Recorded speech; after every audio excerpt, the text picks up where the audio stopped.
Let's bring you the story now. So as we mark World Hunger Day, the scale, impact and response to the scourge in South Africa is under the spotlight. According to data published by the National Income Dynamics Study, in 2021, as many as 10 million adults and more than 3 million children had experienced hunger. 2.5 million adults and 600,000 children experienced what's called perpetual hunger every day, almost daily. However, between 2000 and 2018, the rate of child hunger in households was halved from 36% to around 16%. Afrika Tikkun is one of many NGOs that are responding to the crisis. Let's get perspective from the organization's general manager, that's Sipho Mamize, who joins us now via our video link. Sipho, great to chat to you. Thanks so much for making time on this important day for this important discussion. So, general trends and some of the statistics that are coming through are still suggesting that hunger affects specific people who live in specific places in our communities. Help us understand this a bit better. Good morning, and good morning to the viewers. The truth is that South Africa comes out of a system that was difficult for everybody to enjoy the benefits of the country's production. And you would want to go back there, but the truth be told, with all the good plans that have been laid out, be at an international level or with our own government, it has to go down to the grassroots. It has got to address what used to be called homelands. It has to address the areas where majority black lives. Unfortunately, the 2019 pandemic, which is the COVID-19, had exposed what was there. It did not establish new trends. It just exposed what was existing. And in so doing, we began to see the townships suffering the most because many of the people who don't have jobs are found in the townships. Many of the people across the color line who are struggling end up living in the townships. And you can imagine the burden that the townships have got to take.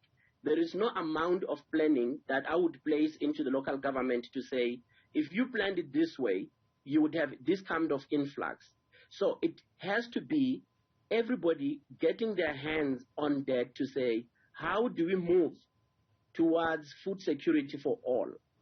So, in short, the NGO sector, more especially the partnerships that we have on the ground as Afrika Tikkun, has enabled us to get to understand the deep levels of poverty, whereby somebody cannot secure meals for the family for a day. In response to that, we began with a drive that we had called Food Parcels Distributions. At some stage in July last year, we were sitting at about 28,000 food parcels distributed. And you go beyond that and say, how did you do it?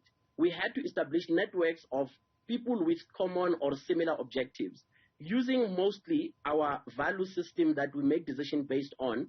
The value that comes to mind right away is responsible kindness. If you are responsible and you are kind, you would not give me handouts forever.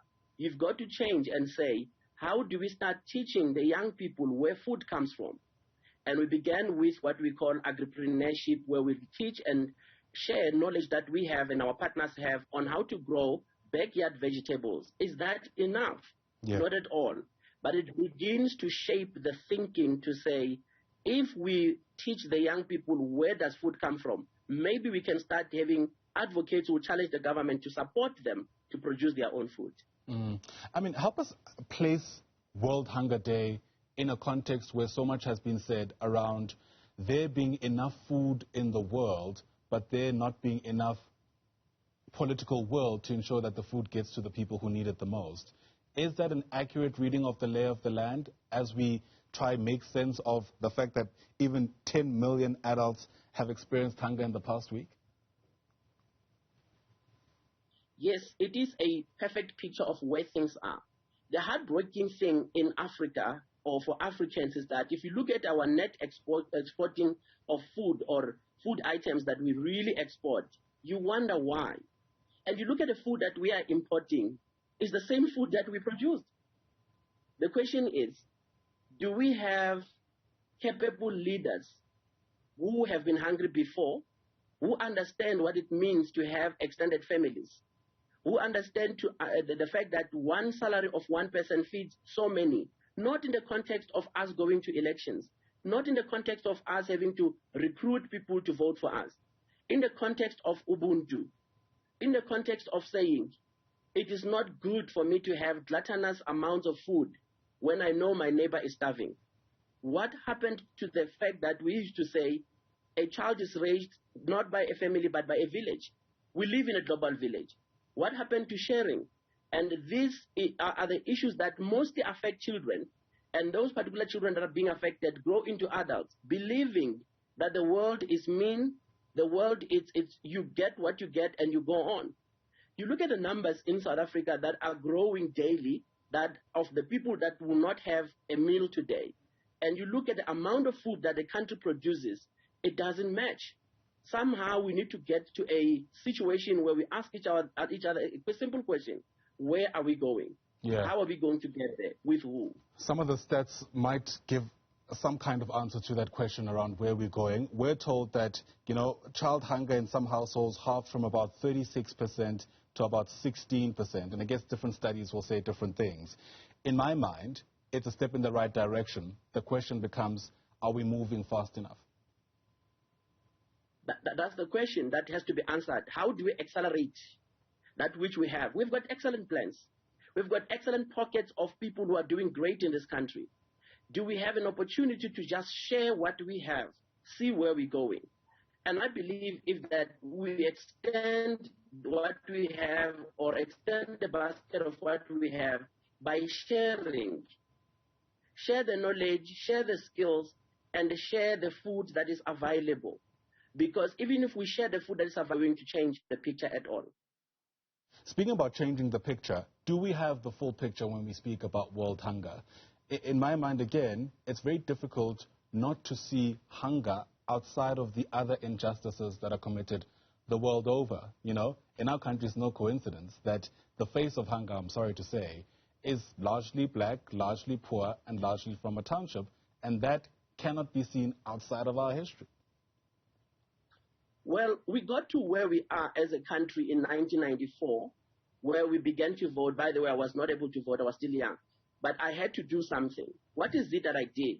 I ensured that those who were eligible to vote were educated enough to go to the polls. It was not giving them anything or some certificate. It was just to create awareness. We need to create enough awareness that change should happen. The world over, change happens when things are on the table, no longer under the table. When things are openly discussed, are openly debated on. And I believe there's no need for us to go to the streets and start anything else. We need to continue with what we're doing, but do it at a faster pace and get more partners with similar kind of attitude, thinking, and values. Because what would help South Africa beyond where we are is ethical leadership. If we are ethical in what we do, we stand a chance. Well, Sipho, from your lips to the ears of the decision makers, thanks very much indeed for chatting to us on this important issue. Really appreciate your time. Thank you. Sipho Mamize is the general manager, I understand, of NGO Afrika Tikkun, doing great work there in their efforts to try and end world hunger on this World Hunger Day.